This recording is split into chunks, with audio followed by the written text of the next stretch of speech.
Olá, bem-vindo a mais um vídeo do canal.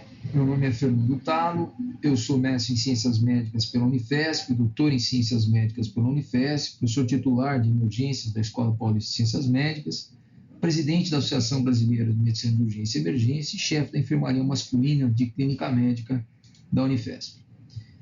Hoje eu vou falar com vocês sobre os novos guidelines 2019 do ERS, que é a Sociedade Europeia, falando um pouquinho sobre embolia pulmonar aguda. Então eu vou descrever o guideline, vou fazer alguma avaliação crítica sobre ele, que é um assunto dos mais importantes relacionados à clínica médica.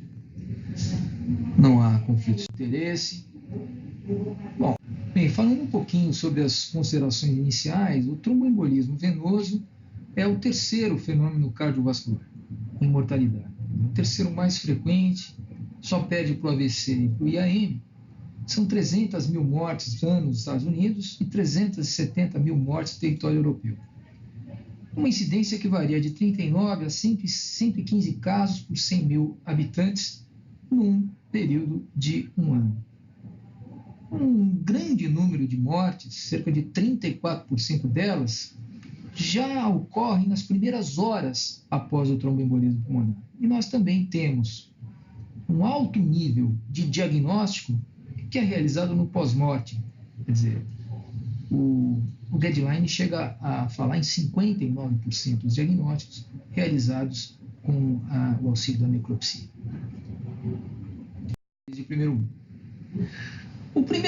A primeira análise gráfica realizada pelo Guideline 2019 é uma análise gráfica interessante que mostra um aumento no diagnóstico realizado de embolia pulmonar. Isso é muito importante aqui, é fácil de observar nos Estados Unidos, por exemplo. Você tem também uma tendência, uma curva ascendente na Austrália, por exemplo, bem menor em países como Espanha e Itália, mas existe uma tendência ao aumento do diagnóstico desde o final da década de 90 até o final da década de 2000, até avançando até 2013, aqui nesta avaliação. E quando você olha o mesmo período em relação à letalidade, lembrar que a letalidade são os pacientes que têm a doença, obviamente, né? Aquele grupo de pacientes em que o diagnóstico da doença foi feito e que morreram dela, num determinado período de tempo. Então, isso é uma taxa de letalidade. Então, você vê aqui, por exemplo, diminuições muito relevantes, né? Como na China. Claro que a China é a que chama mais atenção. Você tem também diminuições nos Estados Unidos, diminuições na Itália e tal. Então, há uma tendência mundial à diminuição da taxa de letalidade. Isso tem algumas explicações, como, por exemplo, terapias novas, melhor aderência a guidelines, né? Mas também tem uma explicação interessante que é o overdiagnosis, né? Quer dizer, o superdiagnóstico, o sobrediagnóstico, o hiperdiagnóstico. Isso não é falso positivo, tá? Não vai confundir esses dois conceitos. Sobrediagnóstico é você conseguiu fazer o diagnóstico de embolia pulmonar. Por exemplo, você notou um trombo lá subsegmentar. Mas no subdiagnóstico, quando isso acontece, o paciente não vai morrer daquela doença, ou daquela síndrome, daquele diagnóstico. Mas ele vai ser taxado como portador daquele diagnóstico. Evidentemente que isso representa uma série de problemas de saúde pública, custo, etc. E, na verdade, o paciente não vai ter o desfecho possível de uma embolia pulmonar. Então, isso acaba aumentando muito o denominador e pode, evidentemente, ter impacto quando você olha a taxa de letalidade. A taxa de letalidade diminui muito, porque, na verdade, você tem o overdiagnóstico, principalmente relacionado às formas de imagem do diagnóstico, como as tomografias, etc. Que nós vamos ver um pouco mais para frente. Bom, fatores de risco. Os fatores de risco relacionados ao odds ratio, razão de chances, mais relevantes são esses daqui, que o próprio guideline coloca como odds ratio superior a 10. Então, são fraturas de membros inferiores, fêmur, etc., bacia, a hospitalização por insuficiência cardíaca ou fibrilação atrial, flutter, né, num prazo recente, o infarto miocárdio também, dentro de 3 meses, né? Um diagnóstico de tromboembolismo venoso prévio, uma lesão raquimedular, enfim, um grande trauma. Então, são situações muito relacionadas, né, que são considerados fatores de risco muito importantes relacionados ao fenômeno tromboembólico. Fatores de risco mais moderados também, uma série deles, todos conhecidos por vocês, o câncer, por exemplo, o uso do contraceptivo oral, a transfusão, né, os acessos venosos centrais, as quimioterapias, né, os estimulantes de eritropoiese, terapia de substituição hormonal, reposição hormonal, melhor dizendo. Portanto, esses fenômenos aqui são relacionados a fatores de risco que são considerados moderados para fenômenos de trombo venoso. Também são considerados fatores de risco, mas aqui com odds ratio um pouco mais modesto, né? Pacientes no leito imóveis, né? Por mais de 3 dias. Lembrar que imobilidade aguda é um paciente que tem a perspectiva de 3 dias contido no leito, mas ele pode eventualmente ir até o banheiro e voltar, por exemplo. Isso, se ele tiver só esse tipo de mobilidade, isso também é considerado imobilismo agudo. E aí é um fator de risco para tromboembolismo. O diabético, o hipertenso, o paciente muito idoso, acima de 80 anos, aumenta muito o fenômeno tromboembólico. A cirurgia laparoscópica, a obesidade, a gestação, etc. Dos tipos de câncer, evidentemente qualquer um está relacionado, é um fator de risco, mas esses daqui acho que vale a pena você lembrar. Câncer de pâncreas, os hematológicos, pulmão, estômago e sistema nervoso central são especificamente relacionados a fatores de risco importantes a fenômenos de tromboembolismo venoso. Então, lembrar aqui de alguns que eu citei que às vezes a gente esquece. Então, infecção é um fator importante para desencadeamento de tromboembolismo venoso, porque você tem um fenômeno de alteração endotelial, né? Transfusão, estimulantes da eritropoiese e os anticoncepcionais, esse a gente lembra mais, com exceção daqueles que são especificamente relacionados isoladamente à progestagem. Bom, na fisiopatologia, a gente tem alterações hemodinâmicas, que são inclusive relacionadas às principais causas de morte, né? A insuficiência cardíaca direita, por sobrecarga pressórica ao ventrículo direito, que leva o paciente ao choque e à morte. Esse fenômeno está associado à liberação de tromboxana, serotonina, que contribui para o aumento de resistência vascular pulmonar logo depois do tromboembolismo pulmonar, obstrução mecânica, claro, e a vasoconstrição pulmonar hipóxica relacionada ao fenômeno. Tudo isso junto dilata o ventrículo direito, altera suas propriedades contráteis pelo fenômeno de Frank-Starling e está relacionado ao desfecho desfavorável do paciente. Então, ocorre uma vasoconstrição sistêmica, como alteração fisiopatológica do tromboembolismo pulmonar. Isso é um fenômeno que ocorre quando ocorre o tromboembolismo pulmonar. Há um aumento de cronotropismo, de inotropismo, aumenta o tempo de contração de ventrículo direito como uma resposta a esse fenômeno. E esses mecanismos neurohumorais juntos, que fazem essas alterações, aumentam também a pressão da artéria pulmonar. E aí você fecha o ciclo do desfecho hemodinâmico.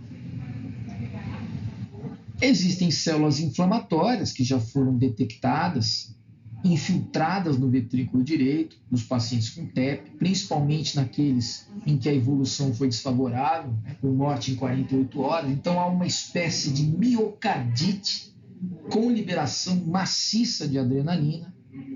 Você pode ter também, em 1/3 dos pacientes, shunt direita-esquerda por forame oval patente. E aí você vai ter, obviamente, fenômenos de hipóxia, de hipoxemia, mais importantes. A definição de instabilidade hemodinâmica é uma outra pergunta. Mas como é que eu defino instabilidade hemodinâmica num paciente com tromboembolismo pulmonar? Ou com suspeita, né? Com alto risco de embolia pulmonar, com manifestação clínica na apresentação. Então, qual é a definição do guideline para instabilidade hemodinâmica?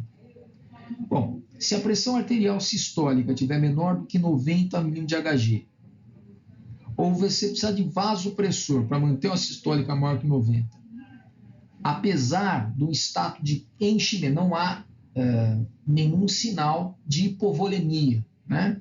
Não é esse o fenômeno que acontece no tromboembolismo em geral, né? Então, se você tiver essa situação, você pode chamar isso de um choque obstrutivo.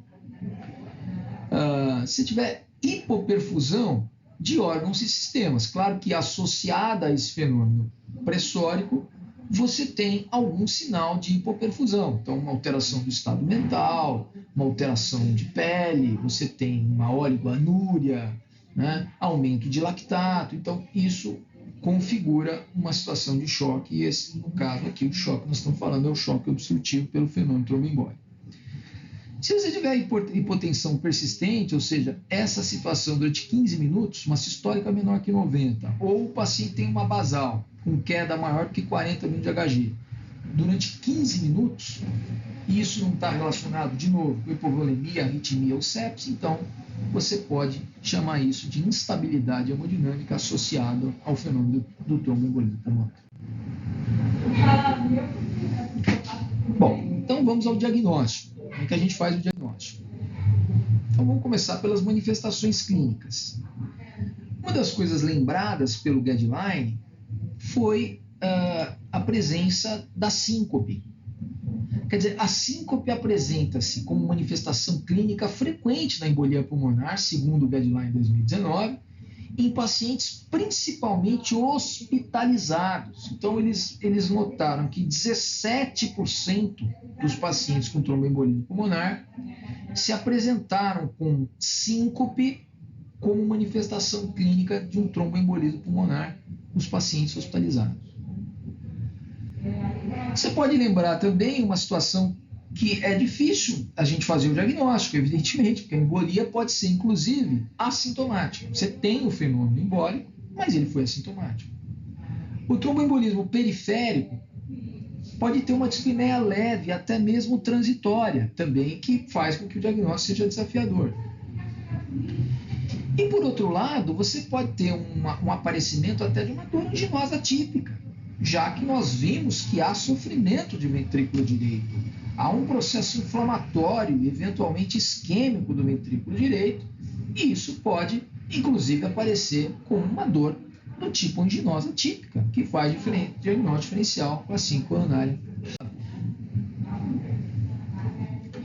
Outras coisas muito relevantes: 40% dos casos não encontram fatores predisponentes. Então, você vai procurar por que aquele indivíduo teve tromboembolismo pulmonar. É evidente que isso é uma coisa recorrente, que a gente vai fazer. E, segundo o guideline, até 40% dos casos a gente não encontra um fator predisponente. Aqueles fatores de odds ratio que a gente encontrou lá, muitas vezes a gente não consegue encontrar.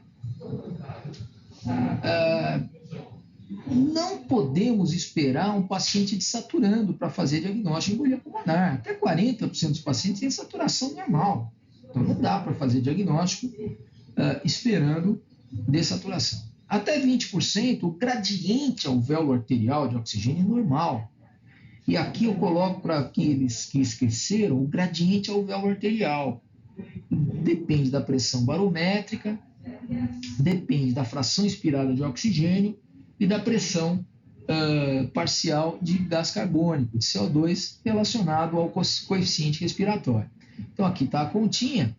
E lembrar que até 20% do gradiente alvéolo arterial dos pacientes com TEP são normais, evidentemente que a gente esperaria alteração, e a maioria tem, mas até 20% dos pacientes o gradiente é normal.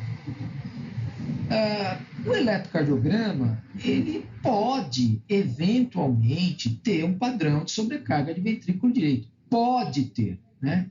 E padrão de sobrecarga de ventrículo direito é um pouco mais difícil de ver, né? porque o ventrículo direito não é, em geral, aquele ventrículo que tem predomínio elétrico. Então, eventualmente, você pode ver uma alteração de onda T, principalmente em V1 a V4, um QR nessa derivação, em V1, e aquela famosa S em D1, Q e T em alterações de Q e T em D3, e eventualmente um bloqueio de direito. Então, esperar alguma coisa que possa estar relacionado a uma sobrecarga de ventrículo direito, mas é evidente que isso não é necessário para fazer diagnóstico de tromboembolismo pulmonar. A arritmia mais frequente é simplesmente a taquicardia sinusal, que pode estar presente em até 40% dos pacientes. Só fazendo uma rápida lembrança para vocês, lembrem que o PaO2 ele está relacionado com a idade, tá? E essa conta pressupõe ar ambiente, tá bom? Então, quando a gente fala que um paciente está hipoxêmico, em geral, a gente leva em consideração a situação em ar ambiente e faz uma conta para ver qual é a PaO2, digamos assim, esperada para aquele paciente, baseado naquela idade. Tá? Bem, então ainda falando do diagnóstico, falamos um pouco das manifestações clínicas, lembrar que eu estou seguindo a orientação e a sequência do guideline, exclusivamente do guideline, toda essa referência é do guideline 2019, você tem, então, o que a gente chama de probabilidade pré-teste. O médico, a partir da sua avaliação, a partir da história, da anamnese, do seu exame físico, da sua experiência, ele faz lá uma probabilidade pré-teste do diagnóstico dele. Então, chama probabilidade pré-teste. Essa probabilidade pré-teste, digamos assim, ela pode ser auxiliada por alguns scores. Então, eu tenho lá o score de Geneve, eu tenho o score de Wells, que podem nos auxiliar ainda falando da probabilidade pré-teste do indivíduo ter tromboembolismo pulmonar. Então, por exemplo, se o indivíduo se apresenta com hemoptise, se ele tem um câncer ativo, se ele está taquicárdico, eu faço, evidentemente, na versão original ou na versão simplificada, as duas são validadas, eu faço lá uma conta, vejo qual é o score, e aí eu jogo com probabilidades pré-teste. Então, vamos dizer que eu tenho um determinado paciente que na conta da versão original de Geneve, que foi o score sugerido neste momento pelo Guideline 2019, eu tenho lá 12. Ok, então qual é a minha conclusão? Que o paciente tem embolia pulmonar? Não. A minha conclusão é simplesmente que a probabilidade pré-teste do paciente ter embolia pulmonar é, dentro desta ideia, alta. Alta pode significar, por exemplo, 60% de chance, ou melhor, não é chance, é probabilidade. 60%, 65% de probabilidade. Então, isso é o que a gente chama de probabilidade pré-teste. E, em geral, isso é muito importante, porque se a probabilidade pré-teste de um paciente ter TEP for alta, isso vai mudar a conduta da gente na sala de emergência. Existem alguns scores auxiliares interessantes. Esse é um score, o score de PERC, que pode nos auxiliar e ele é seguro. No seguinte sentido, se todas as nossas respostas aqui a essas perguntas forem não, a gente pode excluir o diagnóstico de TEP com razoável tranquilidade. A chance deste paciente evoluir com uma TEP com um desfecho desfavorável é baixíssima, é negligenciável. Então, por exemplo, o paciente tem menos de 50 anos, eu estou suspeitando de TEP no meu paciente. Ele tem menos de 50 anos, ele não tem hemoptise, ele não tem história de cirurgia ou trauma necessitando de intubação nas últimas 4 semanas, ele não tem história de TVP, embolia pulmonar prévia, ele não usa estrogênio, ele não está taquicárdico, a oximetria de pulso dele não é menor que 95% em ambiente, ele não tem edema unilateral de membro inferior. Então, qual é a chance dele ter TEP? Baixíssima, negligenciável. E é para isso que serve o score PERC. Muito bem. Agora vamos falar um pouquinho do famoso dedímero.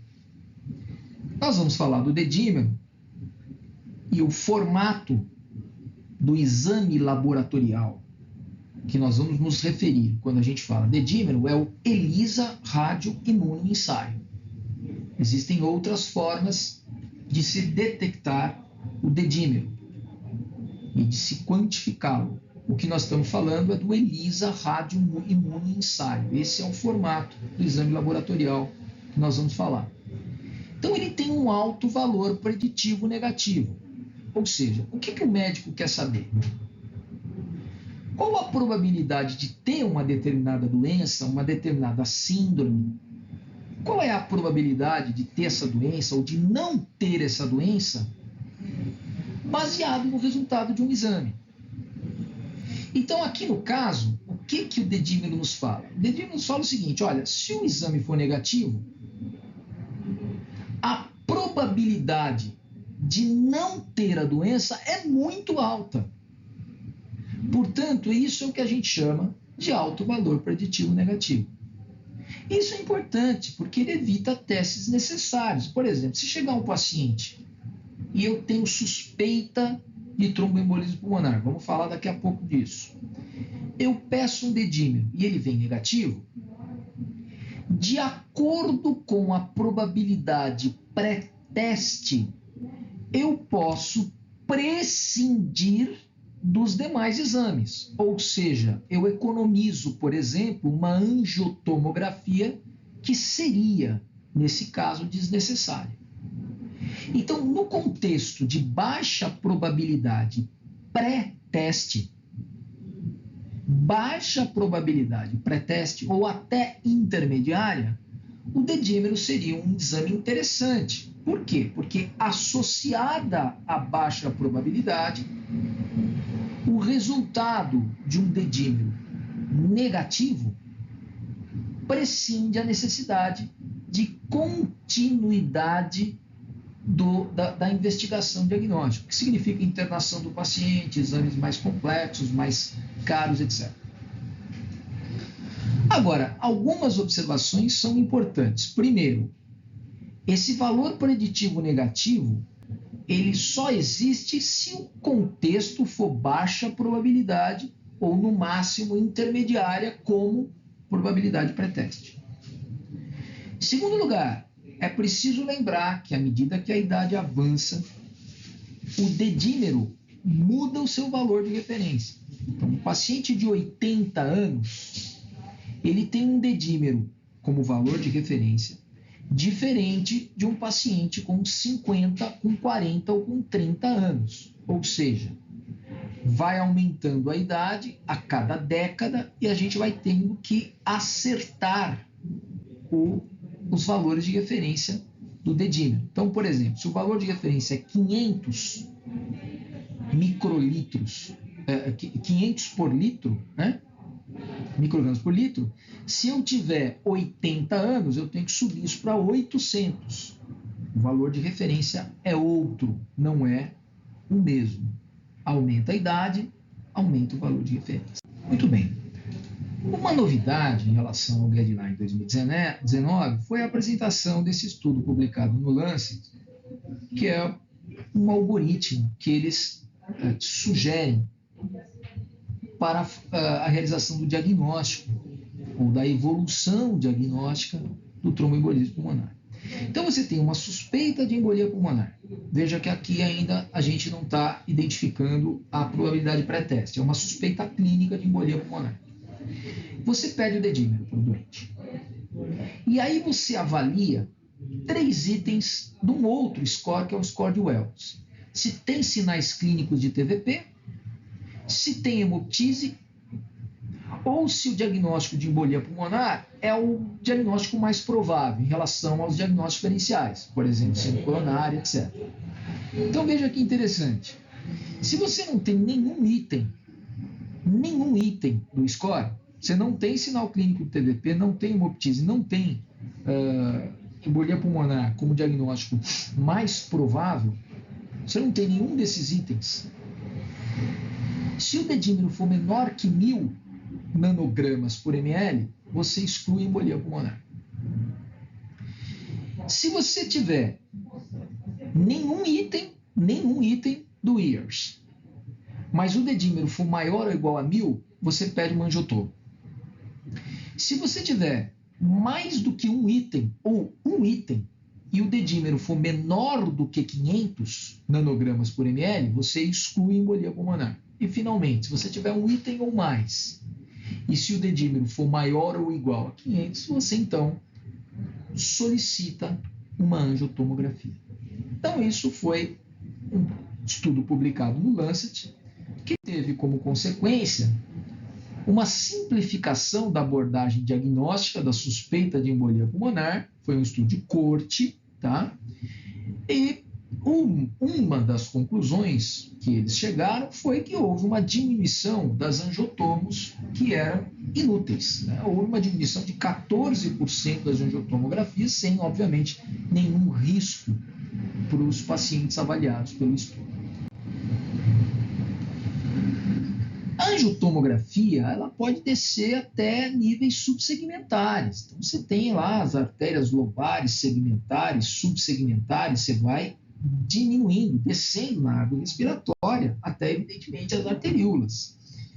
Então, a angiotomografia multidetector, né, ela é capaz de fazer diagnósticos com embolias ou fenômenos tromboembólicos até níveis subsegmentares. Então, a investigação prospectiva do diagnóstico de embolia pulmonar, do estudo que foi chamado PIL-PED-2, ele mostrou que a angiotomo tem 83% de sensibilidade e 96% de especificidade para o diagnóstico de TEP. A probabilidade clínica baixa ou intermediária, o valor preditivo negativo foi, respectivamente, 96% e 89%. O que quer dizer isso? Se eu tenho uma probabilidade baixa de TEP e a angiotomo é negativa, então, o valor preditivo negativo disso é 96%. Ou seja, a probabilidade do paciente não ter TEP é muito alta, sendo a angiotomo negativa numa situação de baixa probabilidade pré-clínica, probabilidade clínica pré-teste, melhor dizendo, baixa ou intermediária. Agora veja o seguinte, se a probabilidade pré-teste é alta, ou a probabilidade clínica é alta, o valor preditivo negativo despenca para 60%. Então veja o quanto isso é importante.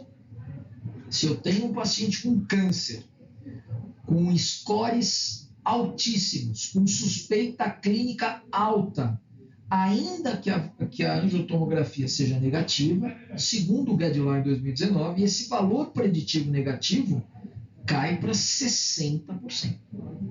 Ou seja, uma angiotomo negativa com altíssima probabilidade clínica não me permite, com absoluta tranquilidade, afirmar que o paciente não tem tromboembolismo pulmonar e, portanto, eu posso prescindi-lo ou retirar o tratamento que eu estou fazendo. Isso é muito importante. É uma das coisas que eu destaco nessa nossa conversa. Então, a angiotomografia, para destacar o que eu acabei de falar, se ela tiver um contexto de probabilidade alta, ou seja, eu tenho uma alta suspeita, e aí ela vier positiva, o valor preditivo positivo disso é altíssimo, é 96%.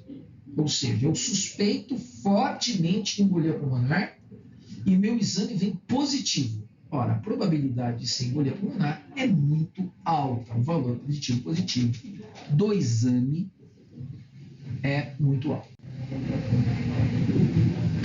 Em relação a Síntilo, bom, a Síntilo, ela tem algumas vantagens muito conhecidas, baixos níveis de radiação, o uso ambulatorial, Pode ser usada em várias situações, como baixa probabilidade clínica, principalmente com o radiograma de tórax com normalidade, né? Porque a gente vai fazer o exame, evidentemente vai estudar a ventilação e a perfusão, né? Então é importante, é desejável que haja, digamos assim, um pulmão, entre aspas, normal. Os pacientes com doença renal, né, já que a questão do contraste, etc., poderia ser considerado, né? Pacientes jovens, gestantes, né? Pacientes que têm histórico de anafilaxia aos meios de contraste. Então, existem algumas vantagens. É verdade que, em geral, é menos disponível do que a angiotomografia para o diagnóstico. Ainda falando de diagnóstico, lembrar que o ecocardiograma não faz diagnóstico de tromboembolismo pulmonar e nem exclui tromboembolismo pulmonar, né? Então, por exemplo, um ecocardiograma negativo, no sentido de não ter, por exemplo, sobrecarga de ventrículo direito, dilatação de ventrículo direito, aumento de pressão de artéria pulmonar, não exclui tromboembolismo pulmonar. O valor preditivo negativo dele é só 50%. Então, excluir com ecocardiograma não dá. 25% dos pacientes com TEP apresentam dilatação de ventrículo direito. Quer dizer, é a minoria dos pacientes, certo? Então, evidentemente que o ecocardiograma pode ser muito útil, nós vamos ver um pouco mais para frente, principalmente para procurar sinais de alteração de ventrículo direito, eventualmente sobrecarga, etc. Então, por exemplo, se eu tenho um paciente e a minha suspeita é um tromboembolismo pulmonar e ele está estável, não é obrigatório para fazer diagnóstico. Eu posso fazer diagnóstico diferencial, por exemplo, da dispneia dele, porque eu estou na dúvida, mas não especificamente para fazer diagnóstico do TEP estável. Se tiver instabilidade hemodinâmica, né, e tem suspeita de alto risco de TEP, ele é muito útil, né? Porque, evidentemente, se ele vier normal, não tem nenhuma alteração em ventrículo direito, eu posso excluir praticamente TEP. Não é possível que uma TEP com instabilidade hemodinâmica importante, é muito improvável que não haja nenhuma alteração no ventrículo direito.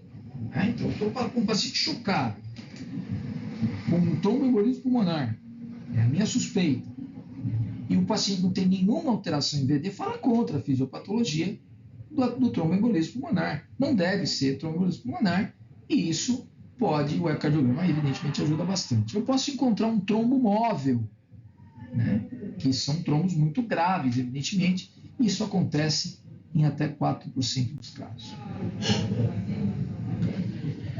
Ecodoppler venoso dos membros inferiores. Olha, a sensibilidade de um ecodoppler venoso de membros inferiores é de 90%, a especificidade é de 95% para os TVPs sintomáticos. 30 a 50% dos pacientes com TEP têm TVP no ultrassom. Então, é um número muito alto, 30 a 50%. Lembrar que essa sensibilidade e especificidade está relacionada aos TVP sintomáticos. Tem um alto valor preditivo positivo para TEP e a especificidade é de 96%. Então, se eu tenho um trombo proximal em femoral, por exemplo, e as manifestações clínicas típicas de tromboembolismo pulmonar, a especificidade para o tromboembolismo pulmonar é muito alta. Tá? Eu posso praticamente afirmar que o tromboembolismo pulmonar tem aquela origem. Bem, na sequência, então falamos um pouquinho das formas de diagnóstico, daqui a pouco, mais para frente, nós vamos falar do algoritmo.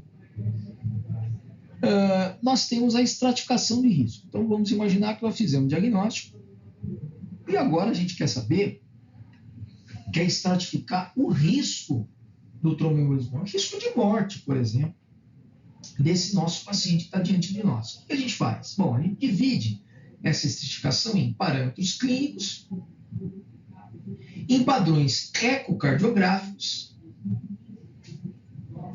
ou na angiotomografia. Então, parâmetros clínicos. Tem insuficiência ventricular direita aguda, clinicamente falando? Tem síncope, tem hipotensão, tem insuficiência respiratória, tem taquicardia? Isso são parâmetros clínicos de gravidade. Padrões ecocardiográficos. O ventrículo direito está dilatado? Então, Então tem lá uma forma, você pega o diâmetro do ventrículo direito, o diâmetro do ventrículo esquerdo e vê, eles não podem ser igual. Se for igual ou maior que 1, você vai dizer, ó, isso aqui tem um sinal indireto de ter alteração do ventrículo direito, por exemplo. Tem outras coisas também que podem nos fornecer essa informação, não é cardiograma. A angiotomografia, igualmente, ela também pode identificar uma dilatação do ventrículo direito, tal, um aumento da relação, etc. Então, isso é uma forma de estratificação de risco do tromboembolismo. Em relação aos biomarcadores, falando ainda da estratificação de risco, as troponinas elevadas estão relacionadas com aumento de mortalidade, mesmo nos pacientes que apresentam-se hemodinamicamente estável. Um estudo mostrou um odds ratio de 5,9, por exemplo, em relação aos pacientes com troponinas que não estavam elevadas. Agora, a troponina ultrassensível negativa, ela é interessante, porque ela tem um alto valor preditivo negativo para excluir um desfecho adverso, né? Ou seja, a ausência da troponina ultrassensível, ela sendo negativa, há um alto valor preditivo negativo, ou seja, a baixíssima probabilidade de você ter um desfecho adverso, como morte, por exemplo. Então, ela serve para estratificar o paciente e até, eventualmente, para mostrar um pouquinho de prognóstico. Existem outros BNP, ProBNP, que também são utilizados e também podem estratificar, usar um conjunto de dados para estratificar o doente, eventualmente até mesmo solicitar um tratamento domiciliar. Proteína de ligação de ácidos graxos também é um marcador de lesão miocárdica, quando ele supera 6 nanogramas por ml, revelou também aumento das causas de mortalidade dos pacientes com tromboembolismo pulmonar com odds ratio bastante alto. Falando um pouquinho de prognóstico.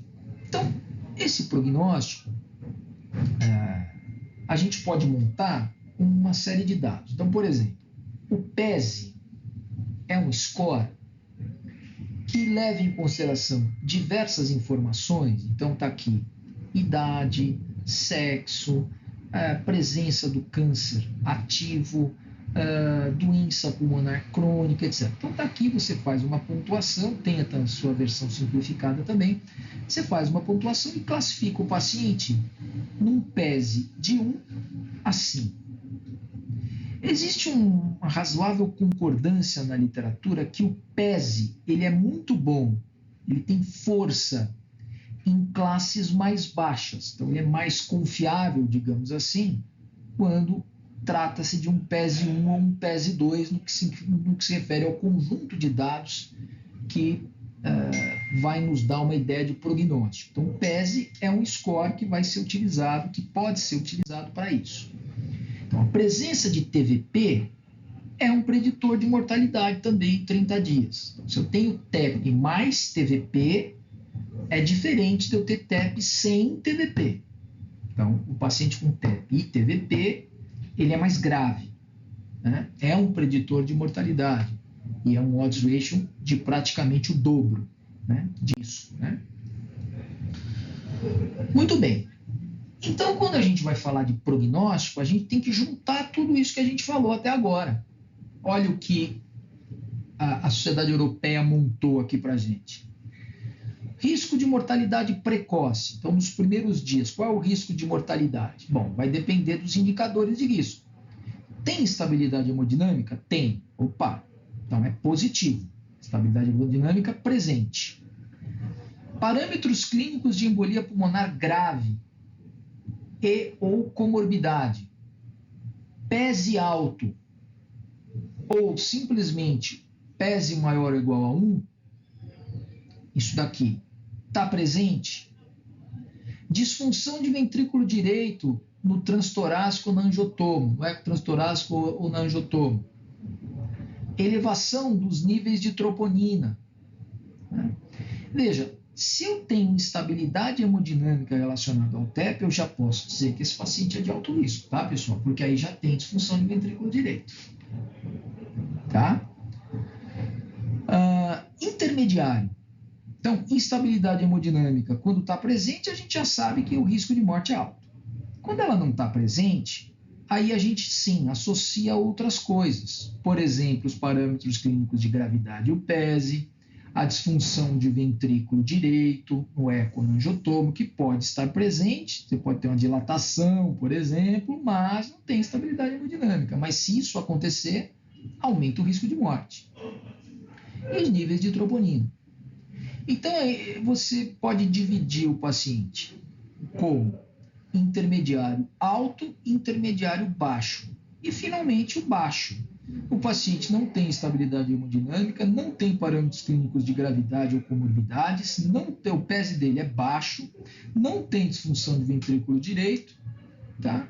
E aqui a avaliação é opcional até. Se não tem nada disso, eu nem preciso, não sou obrigado aqui, pela interpretação da Sociedade Europeia, solicitar as troponinas. É claro que se tudo isso é baixo, então eu vou classificá-lo como um risco de morte em 30 dias baixo, negligenciável, muito baixo. E aí, eventualmente, até eu vou optar por situações de tratamento mais liberais, como, por exemplo, ambulatorial. Então, se eu pegar uma meta-análise com 3.295 pacientes, que o PESE foi identificado nos pacientes PESE 1 e 2 como baixo risco, o que a gente observou? O que essa meta-análise viu? Que 34% tinha disfunção de ventrículo direito, apesar de ter um PESE baixo.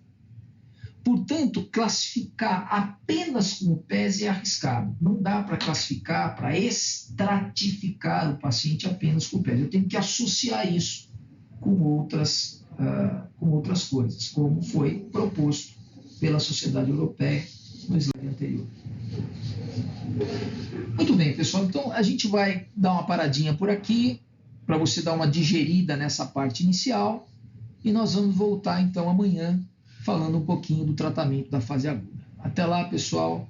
Obrigado por acompanhar a gente aqui no canal. O que a gente tem como função é tentar ajudar os alunos de medicina, ajudar os médicos que trabalham na emergência.